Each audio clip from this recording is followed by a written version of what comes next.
Bonjour pour les étudiants donc, de cet ensemble, de ces deux ensembles, l'ensemble 7 et l'ensemble 8. Donc, je vous souhaite toujours, je l'ai fait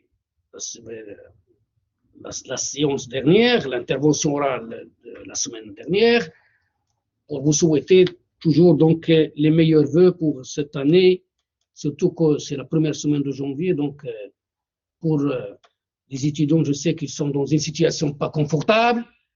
Ils sont inquiets, donc ils sont, surtout que le régime présentiel, rien n'est encore clair. Est-ce que donc on va reprendre les cours de cette manière, donc d'être dans le régime présentiel, donc on va quand même être de votre côté pour vous soulager, pour vous épauler, pour vous orienter. Et donc, en tout cas, pour ma part, on aura encore plusieurs interventions et vous auriez la parole à l'approche de l'examen pour 3 séances pour vous poser vos questions, vos inquiétudes, vos interrogations, et pour donc, on va vous répondre pour donc vos suggestions, pour vos préoccupations concernant ce module sur l'introduction à l'économie, qui est, c'est vrai, très vaste, si on a vraiment un objectif de toucher à plusieurs aspects qui concernent l'économie, qui concernent les rouages de l'économie, les théories économiques, les politiques économiques, les systèmes économiques, les déséquilibres économiques. Donc, c'est pas facile comme matière, c'est pas facile. Mais quand même, on va essayer de. Vous avez tout ce qu'il faut pour le support écrit, mais de mon côté, je vais quand même toucher à tous ces aspects. Si ce n'est pas facile de les détailler, en tout cas, l'essentiel de tous les chapitres, ne vous inquiétez pas, ça sera fait. On a la manière, on a la méthode pour le faire. Cette séance, cette intervention, je vais, donc le chapitre sur les théories économiques, la pensée, donc on doit faire vite, soit consacrer cette intervention à vous orienter sur ce côté du courant économique, qui est un chapitre très, très important pour la filière économie-gestion, surtout une filière où on a trop de matières de gestion, de matières de comptabilité, de mathématiques, et une rareté de ces matières sur les questions de théorie, de pensée économique, sur ces questions donc de politique économique, même si vous auriez un module sur les finances publiques, mais généralement, il y a des professeurs qui ne vont pas traiter, ils ne sont pas obligés de traiter les politiques économiques, donc ils peuvent traiter le côté empirique, le côté donc finances publiques au niveau du Maroc. Donc ça veut dire que vous auriez votre licence sans avoir un minimum de connaissances sur les politiques économiques, sur l'économie mondiale.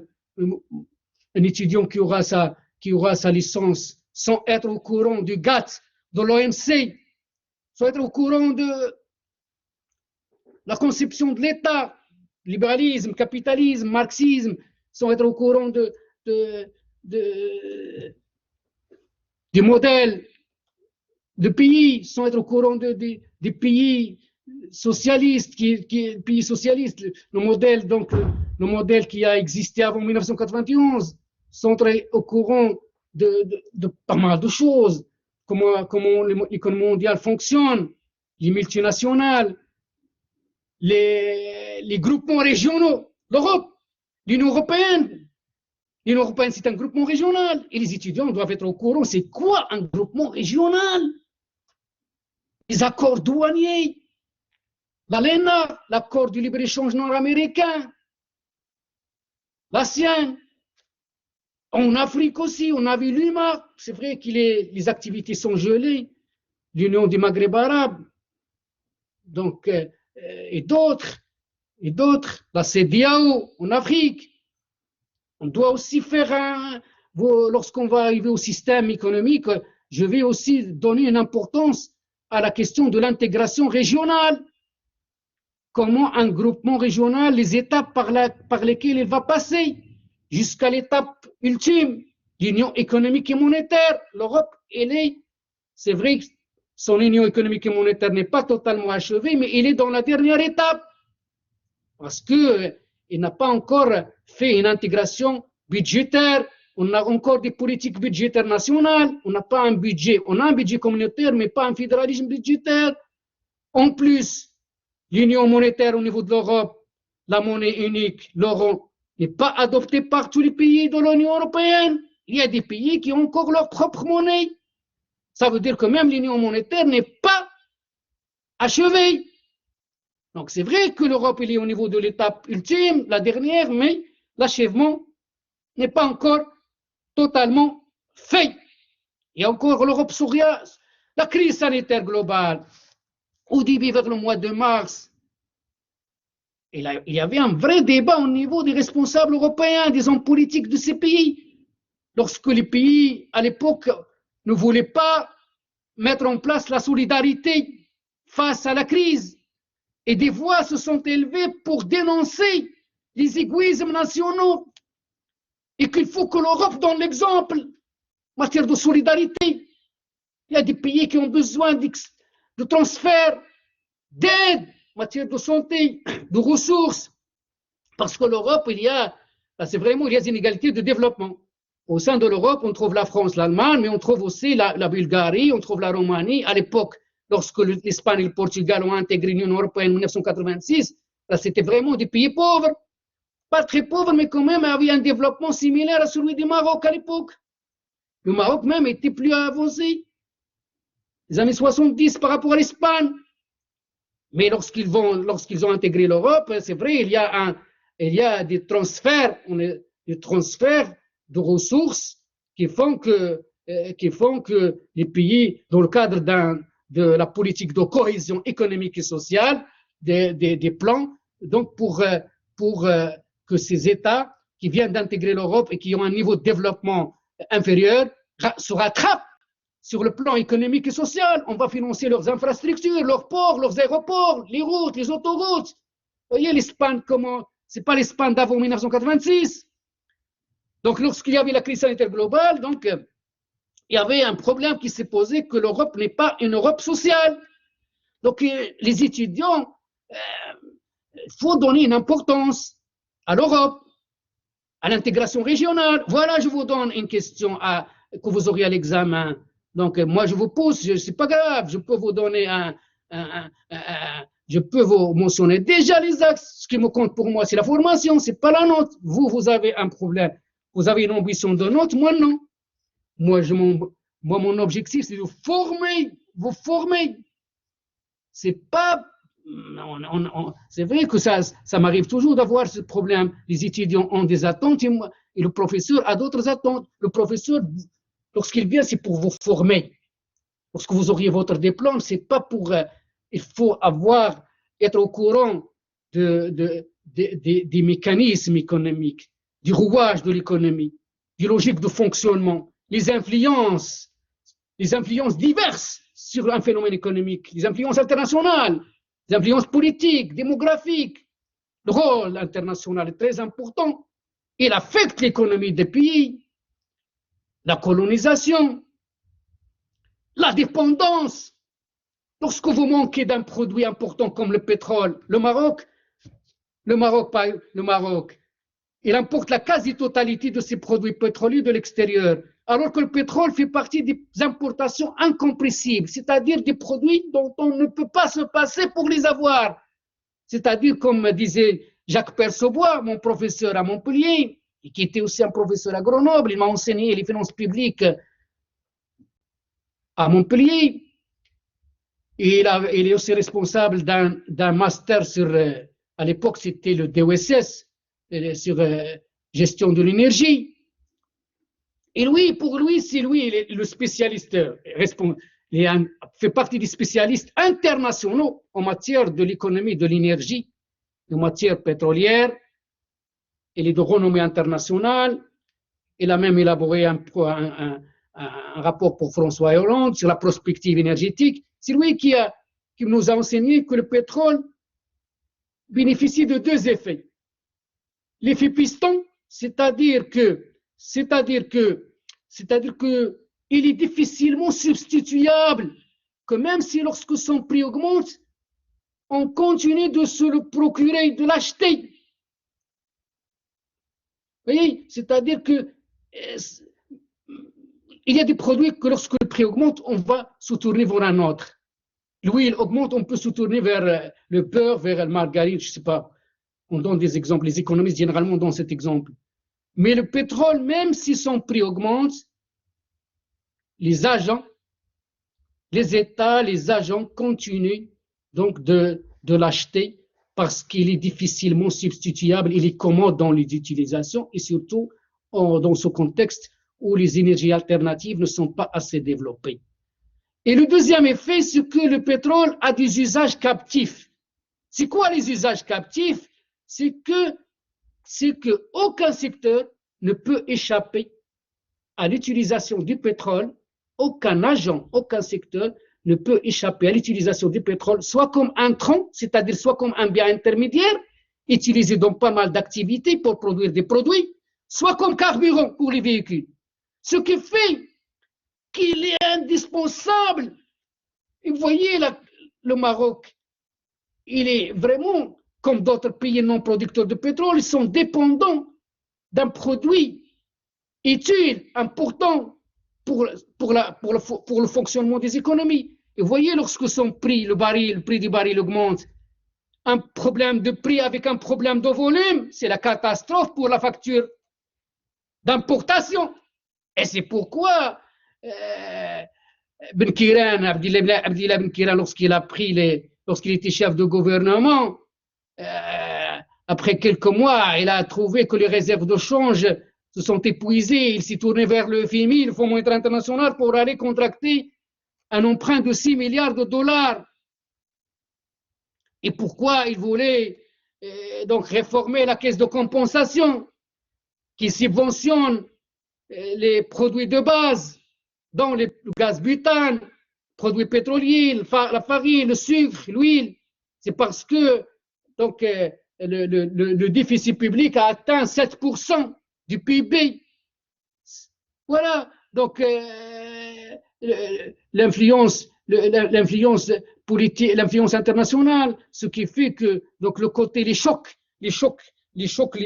produits, les chocs de l'environnement international, la situation, la conjoncture internationale, lorsque le prix d'un produit que vous importez allait augmenter, c'est vraiment la catastrophe pour la balance des paiements, pour les finances publiques. Ça fait le bonheur lorsque vous êtes exportateur, comme c'est le cas pour le Maroc, qui exporte le troisième exportateur du phosphate, lorsqu'en 1975, lorsque le prix 14-15, lorsque le prix du phosphate va être multiplié par 4 ou par 5, ça a fait le bonheur du Maroc. C'est-à-dire, voilà, il y avait un problème au niveau des États-Unis, c'est une forte demande, et ce qui fait que le prix du phosphate a augmenté sur le marché international. Le Maroc vraiment a profité de cette situation. Mais un an après, si le retournement de la conjoncture internationale, le prix du phosphate va baisser, le Maroc s'est trouvé, donc, comme il s'est déjà lancé dans des projets de développement, et les recettes de devises du phosphate, donc fléchissent, chute du prix sur le marché international, il va se tourner vers le marché international pour contracter des emprunts. Et à l'époque, on avait des largesses au niveau des banques américaines. Il avait, grâce donc au dépôt des pays producteurs de pétrole, parce qu'il y avait le choc pétrolier de 1973, ce choc pétrolier, c'est-à-dire le prix du pétrole qui va augmenter, va être multiplié va quadrupler du fait de la guerre de Kippour entre Israël et certains pays arabes. C'est-à-dire que voilà, le prix va augmenter et les pays exportateurs de pétrole vont déposer ces recettes au niveau des banques américaines, occidentales et d'autres pays. Et les banques, donc, avaient des largesses. Qu'est-ce qu'ils vont faire les banques internationales? Ils vont les prêter aux pays qui manquent de ressources, les pays importateurs de pétrole à l'époque, comme le Maroc et d'autres. C'est ça le recyclage des pétrodollars. Les pétrodollars seront recyclés. Et donc, le Maroc va contracter des dettes, et ce qui fait qu'il devrait rembourser plus tard, il sera dans la capacité de les rembourser, ce qui fait que, donc, en 1983, il y avait deux déficits, le déficit de la balance des paiements. Et la balance des paiements, c'est quoi la balance des paiements? C'est un document donc, qui retrace, donc comptable, statistique, qui retrace les transactions commerciales, les transactions de revenus, les transactions de services, de capitaux, entre un pays et le reste du monde. C'est dans ce document qu'on retrouve toutes les transactions à caractère international. Ce n'est pas le commerce extérieur, ce n'est pas la balance commerciale. La balance commerciale n'est qu'un compte, n'est qu'un poste, XM, exportation, importation. Mais la balance des paiements, c'est on trouve les transferts de revenus. Par exemple, des travailleurs à l'étranger, comme les résidents marocains à l'étranger, leurs transferts, on les trouve dans la balance des paiements. Les recettes du tourisme international, lorsqu'un touriste va se rendre au Maroc, on va trouver donc ça au niveau, lorsqu'il va faire le change, on va trouver ça au niveau de la balance des paiements. Les sorties, les Marocains qui vont faire du tourisme à l'étranger, c'est une sortie. Au niveau de la balance des voyages, sortie de devises, on va trouver la balance des capitaux, donc les investissements directs à l'étranger, les investissements de portefeuille, on va trouver les dettes. Vous voyez? Donc, c'est ça la balance des paiements. Et on va mettre un poste qui s'appelle omission et erreur pour ajuster, donc estimer une partie de devise, donc pour des raisons qu'on a oublié de calculer, pour des raisons, je sais pas, des raisons qui n'ont, des fuites qui n'ont pas été comptabilisées, vous voyez, des ressources qui n'ont pas été drainées dans le canal officiel, la criminalité économique, la drogue, la prostitution, donc les recettes issues de certaines activités criminelles, donc il se peut qu'ils ne s'affichent pas, ou lorsque vous allez par exemple faire du tourisme, vous n'allez pas déclarer, vous allez dépasser les 40 000 dirhams, vous n'allez pas déclarer certaines des devises que vous allez prendre avec vous, ça ne sera pas comptabilisé dans la balance des paiements. Donc, vous allez les acheter au noir et tout ça, donc c'est ça on estime par un poste. À la fin, on aura un solde, le solde qui retrace l'état des réserves de change d'un pays. Est-ce qu'il est déficitaire, c'est-à-dire qu'il a un besoin de financement, besoin de devises, et s'il est positif, c'est-à-dire qu'il a un excédent au niveau de la balance des paiements, un excédent de devises. Et donc, si vous n'avez pas un excédent de devises, si votre balance des paiements est déficitaire, c'est-à-dire vous auriez un problème. Comment payer les importations? Comment rembourser les services de la dette? Donc, vous allez toujours demander des emprunts auprès des bailleurs de fonds qui sont de deux natures, soit des bailleurs de fonds internationaux, des bailleurs de fonds bilatéraux, les États, soit multilatéraux, c'est-à-dire les organismes financiers internationaux comme la Banque mondiale, comme le Fonds monétaire international, la Banque européenne d'investissement, la Banque africaine de développement. Donc, voilà donc, donc il faut maîtriser. Donc, le Maroc, en 83, il n'a pas pu rembourser sa dette. Il va mettre en place, donc il sera obligé de se soumettre aux recommandations des institutions financières internationales, le FMI, la Banque mondiale, qui vont lui imposer.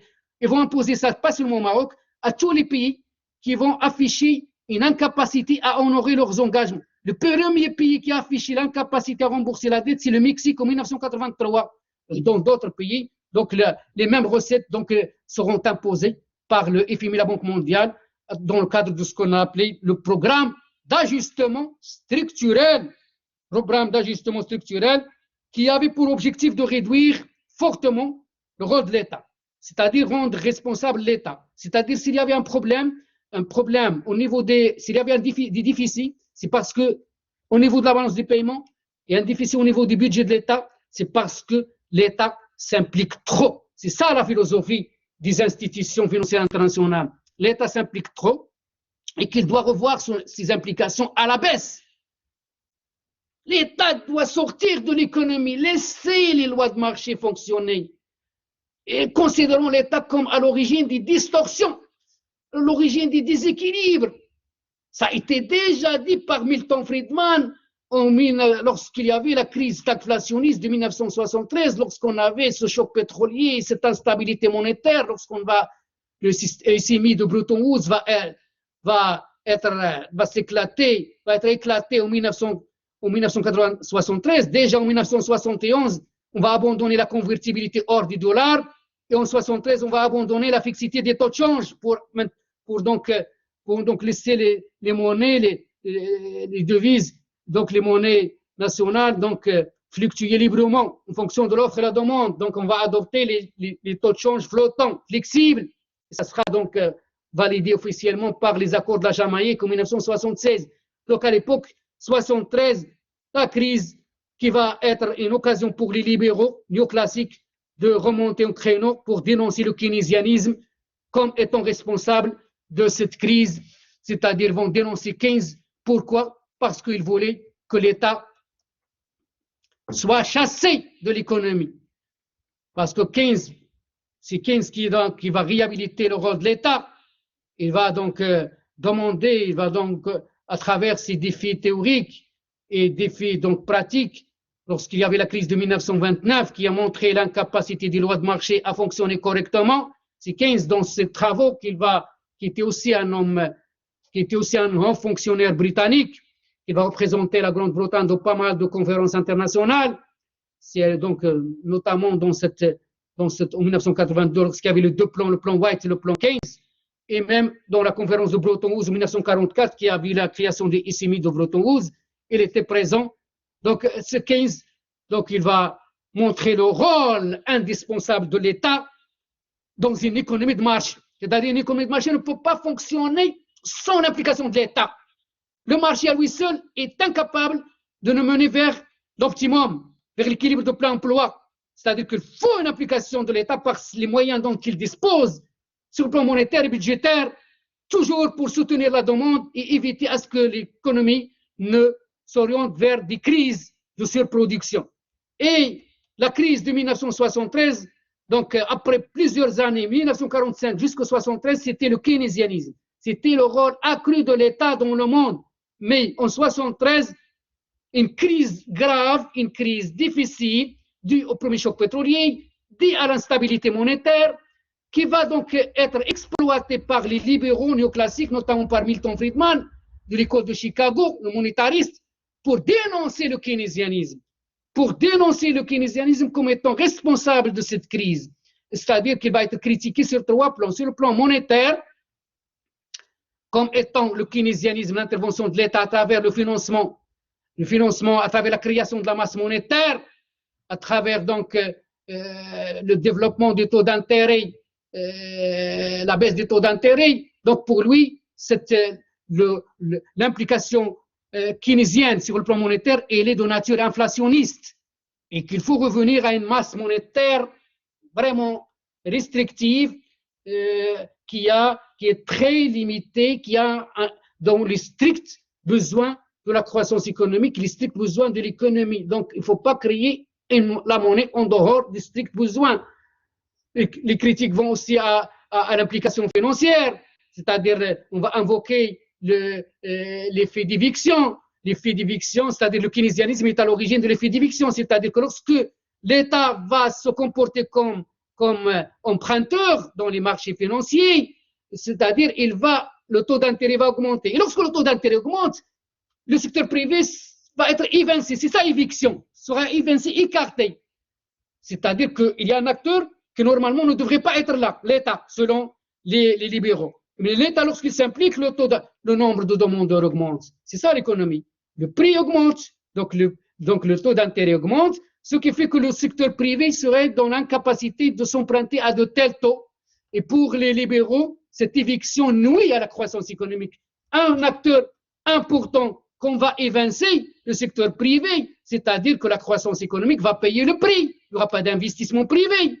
L'autre critique concerne la fiscalité. Trop d'impôts tue l'impôt. C'est Arthur Laffer. C'est-à-dire que lorsque les taux d'impôt augmentent, à un certain moment, ces taux d'impôt vont décourager l'offre d'investissement, vont décourager les investissements. C'est-à-dire que ceux qui vont investir et ceux qui vont offrir du travail, de l'investissement, seraient découragés parce qu'ils ne peuvent pas travailler, ne peuvent pas investir parce que les taux d'impôt sont exorbitants, sont très élevés, ce qui fait qu'ils vont frapper leur richesse, leur profit. Donc, ils préfèrent soit cesser toute activité au niveau du territoire en question, soit délocalisée, aller s'implanter dans les territoires où la fiscalité est souple, où il y a des paradis fiscaux, où il y a donc une souplesse sur ce plan-là. Voilà, trop d'impôts, tue l'impôt, Arthur Laffer. Donc le keynésianisme, depuis 1973, il est en perte de crédibilité. Il n'est plus crédible. Il y a le retour en force de la pensée libérale néoclassique jusqu'à aujourd'hui. Même si, en 2008, la crise du subprime a suscité un retour, des réflexions sur le retour à Keynes, voire même à Marx, comme quoi le critique du capitalisme, c'est-à-dire ce système qui va se casser la gueule, qui nous mène vers la ruine. Et ce paradigme libéral, surtout, il est en manque de crédibilité, surtout avec la crise du Covid-19. Le nombre de morts aux États-Unis, un géant économique, mais un nain social, géant économique, qazam ijtima'i. Nain social, c'est-à-dire voilà une économie forte par le PIB, par la géographie, mais sur le plan social, on voit comment on délaisse les secteurs sociaux, les hôpitaux qui font défaut. Il faut payer pour être bien soigné. Les écoles publiques. Voilà le libéralisme. Le libéralisme, il veut rendre tous les produits marchands. L'État doit délaisser la sphère économique et sociale. Mais on s'est rendu compte que ce n'est pas ça, que le rôle de l'État est indispensable. Le rôle de l'État est très important parce que la société, ce n'est pas un marché, c'est des citoyens, c'est des liens, c'est des cultures, c'est une solidarité qu'il faut instaurer. Et non pas, c'est pas la société, c'est pas seulement des consommateurs et des vendeurs, c'est pas des producteurs et des acheteurs. Ce sont des citoyens qu'il faut former par l'éducation, par l'école, qu'il faut soigner, qu'il faut les couvrir contre les risques sociaux, contre le risque maladie, par une couverture médicale, contre le risque vieillesse, par une retraite, contre le risque chômage, par une indemnité de chômage, le risque des accidents du travail. Donc voilà, c'est ça, donc le paradigme libéral.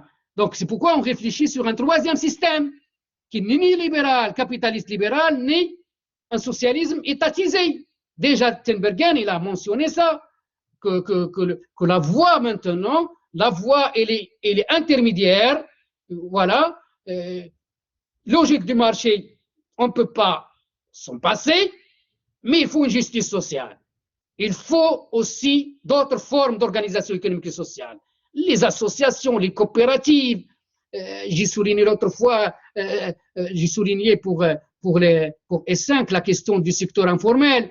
Lorsque l'État est incapable d'organiser, de permettre à de larges franges de la population d'intégrer la sphère économique, lorsqu'on délaisse une grande partie de la population sans protection sociale, c'est-à-dire ils sont dans la pauvreté, ils n'ont pas un revenu minimum comme c'est le cas dans des pays, si vous ne travaillez pas et vous avez plus d'un 25 ans, un âge, c'est-à-dire vous auriez un minimum de ressources pour survivre. Ça n'existe pas chez nous. On peut trouver une personne qui a 190 ans, mais s'il n'a pas une retraite, s'il n'a pas travaillé durant sa vie, mais pas n'importe quel travail, un travail où il a cotisé, c'est-à-dire un travail où il a cotisé ou bien il était intégré au salariat, au système officiel du salariat, il n'aura aucun dirham, même s'il a 90 ans.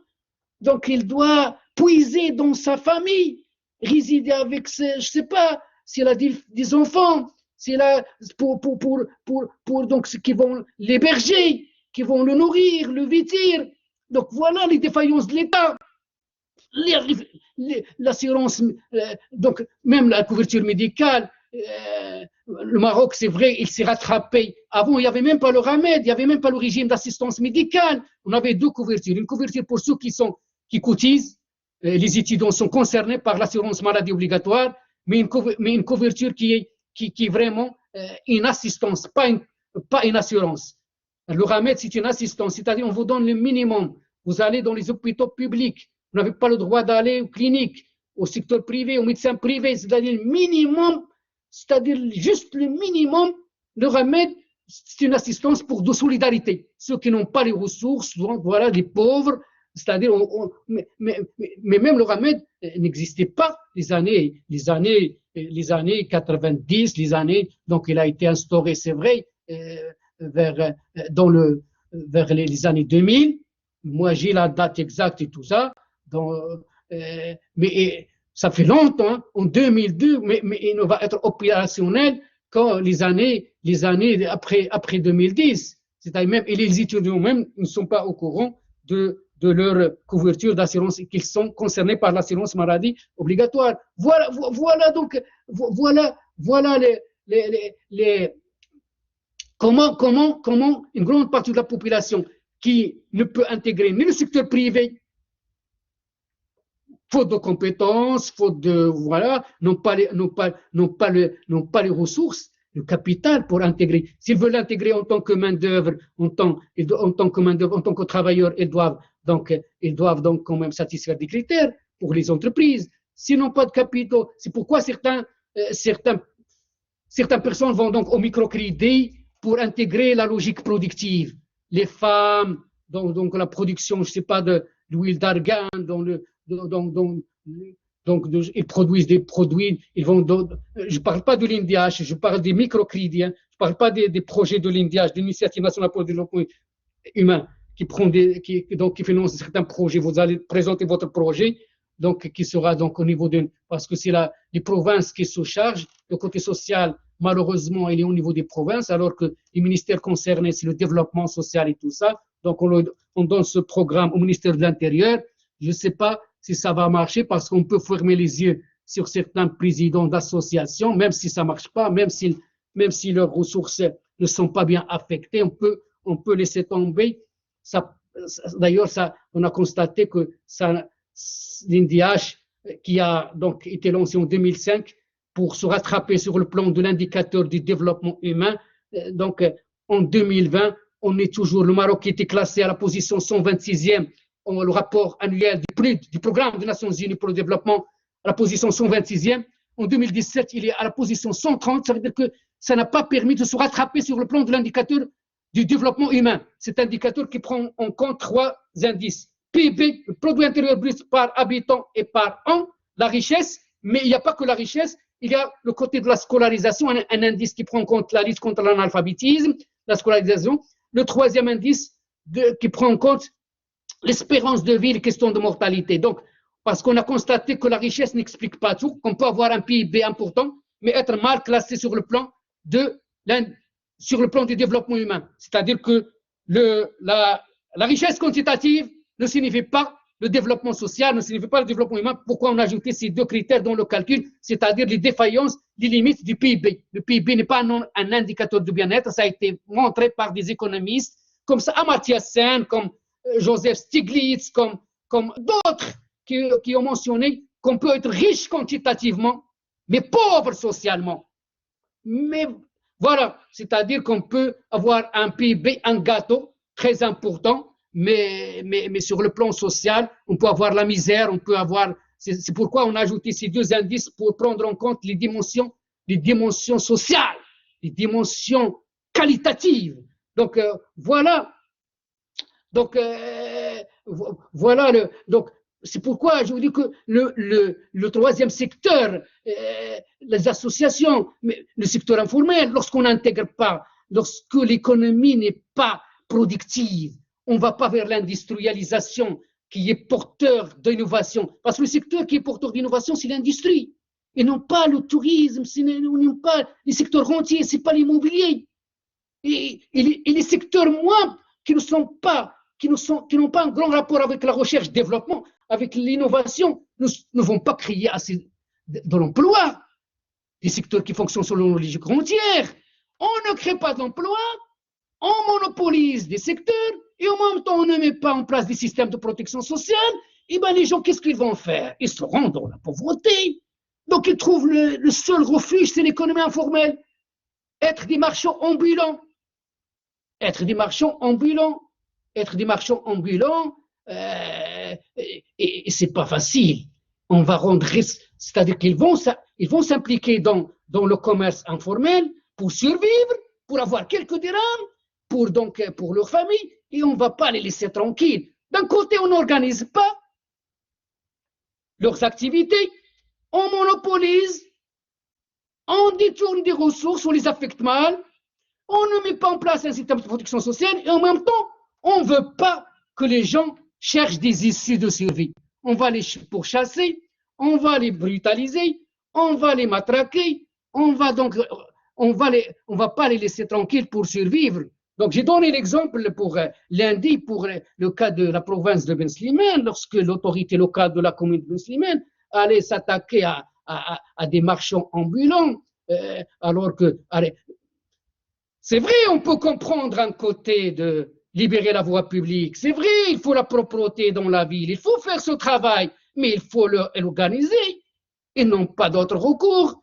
Il n'y a pas de marché, il n'y a pas d'organisation. En Europe et dans d'autres pays, on organise. Il y a des marchés qui se tiennent chaque 3-4 fois par semaine, même dans le centre-ville, dans les rues des grandes villes. On trouve ça à Lyon, à Montpellier, à Toulouse, et même les petits villages, il y a des marchés qui se tiennent. C'est pas l'économie informelle, ça s'organise. Ils doivent être, donc, on va les recenser, ils vont demander des autorisations, et on va veiller sur la propreté. Ils peuvent donc contribuer par une somme d'argent. Ils vont donc payer leur place, les étals, où ils déposent leurs marchandises. Donc voilà, mais vraiment, j'ai donné l'exemple de Bouazizi. Il y a aussi au Maroc, chez nous, à Kénétra, la dame qui s'appelle Fatiha, qui s'est immolée, qui s'est suicidée donc, par le feu, parce que donc, des personnels de l'autorité locale de l'arrondissement en question à Kénétra, donc, n'a pas laissé tranquille une dame qui vendait de petits gâteaux. Il s'est suicidé par immolation. Se donner la mort par le feu, parce que donc il était harcelé, on ne laisse pas cette dame vendre quelques petits gâteaux. Fatiha, il y a des milliers de Fatiha, des milliers de Bouazizi dans le monde arabe, au Maroc, en Tunisie, dans d'autres pays, des gens qui chutent. Donc il faut organiser, il faut développer une économie compétitive. Il faut sortir de l'économie déloyale. Ceux qui sont puissants au niveau du pouvoir, ils doivent quand même délaisser le côté économique, le côté investissement, pour ne pas étrangler les énergies, libérer les énergies. Donc l'innovateur de Schumpeter qui prend le risque, c'est-à-dire que l'égalité des chances, c'est pas donc une politique économique qui cherche l'intérêt général, et non pas une implication de ceux qui sont dans les sphères du pouvoir et leurs proches qui vont s'impliquer pour monopoliser certains secteurs au niveau des secteurs qui se prêtent à la rente, l'immobilier, la pêche, l'agriculture, le tourisme, les produits miniers, les carrières, donc le transport, les autorisations politiques. Il faut finir avec. Si on reste dans les autorisations politiques et dans l'implication de ceux qui sont dans les sphères du pouvoir, dans l'économie ne sera pas compétitive, sera rentière et ne sera pas créatrice d'emplois. De l'autre côté, lorsqu'on est dans la rente, on ne peut pas créer la croissance économique. La croissance économique, il faut libérer les énergies. Il faut une politique économique d'intérêt général. Il faut que ceux qui ont les responsabilités politiques délaissent le côté économique. Donc, séparer entre fortune et pouvoir. D'ailleurs, parmi les slogans de printemps arabe, partout dans le monde arabe, c'était ça. Donc c'est ça. Donc il faut mettre en place aussi un système de protection sociale pour couvrir les citoyens et tous les citoyens. C'est ça. C'est-à-dire couvrir les besoins de l'homme, mais de tous les hommes. Tous les citoyens doivent être couverts des risques sociaux, mais aussi, donc les problèmes sociaux proviennent de deux choses. Une économie rentière n'a pas un rapport avec l'innovation, c'est-à-dire on délaisse les secteurs créateurs d'emplois, et il y a une concurrence déloyale, et le problème aussi au niveau de la difficulté de mettre en place un système de protection sociale pour couvrir les citoyens contre les risques sociaux. Et comment se finance le système de protection sociale? L'un ne va pas sans l'autre. C'est parce qu'on a un problème ici qu'on l'aura ici. C'est-à-dire, il faut Lorsqu'on est dans une économie de la rente, on n'a pas la croissance économique, n'est pas forte, parce que les secteurs sont monopolisés. Et on va s'orienter vers les secteurs non créateurs qui n'ont pas un rapport avec l'innovation, c'est-à-dire ne créent pas de l'emploi, les secteurs rentables qui permettent d'avoir une richesse facilement. Donc aujourd'hui, on va s'impliquer dans un secteur, demain on aura la richesse, l'immobilier, l'agriculture, les carrières, les mines, les produits miniers, les gisements. Voilà, on n'aura pas, donc on va. Et ceux qui s'impliquent dans ces sphères ont les moyens d'échapper à l'effort contributif. D'un côté, on ne crée pas de l'emploi, voilà un côté social qui est frappé, et de l'autre côté, ceux qui créent de la richesse, la minorité qui crée de la richesse, n'a les moyens d'échapper. Par l'abus d'influence, mais aussi elle peut échapper de façon légale, par la mise en place des politiques économiques taillées sur mesure, des abattements, aller exonérer les secteurs où ils s'impliquent, beaucoup de choses, les facilités fiscales, et donc comment financer le social si on ne prélève pas de ressources? Il se finance par les impôts. Donc on va financer. Et la troisième chose, c'est que la partie qu'on prélève, il va vers des secteurs de sécurité, de défense nationale, vers les privilèges, les hauts salaires et tout ça, et on délaisse les secteurs sociaux qui vont donc, les hôpitaux qui vont payer le prix, qui seront rares, les écoles publiques, on va donc vers le secteur privé pour alléger le fardeau sur l'État, on encourage le secteur privé, on voit comment aussi on donne des facilités à ceux qui vont investir dans le secteur privé de l'éducation, qui est devenu la marchandisation du savoir, qui vont donc avoir aussi des facilités sur le plan de la fiscalité, et qui vont donc être des milliardaires. Du jour au lendemain, ils vont donc avoir des fortunes. Voilà les problèmes. Voilà les problèmes qui font que j'ai